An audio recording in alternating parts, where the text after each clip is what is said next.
বাসের ধাক্কায় মিরসরাইয়ে পিকআপ চালক ও সহকারী নিহত হয়েছেন।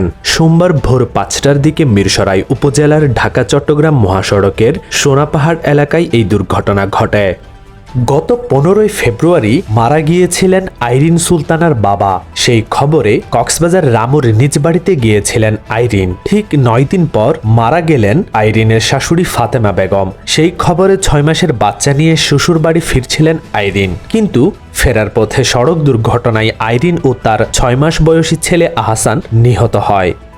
কক্সবাজারে বাংলাদেশ বিমান বাহিনী ঘাঁটির কাছে সংঘর্ষের মধ্যে একজন গুলিতে নিহত হয়েছেন। আজ সোমবার দুপুরে বিমান ঘাঁটি সংলগ্ন সমিতিপাড়া এলাকায় এই ঘটনা ঘটে বলে জানিয়েছেন পুলিশ ও স্থানীয় প্রশাসন।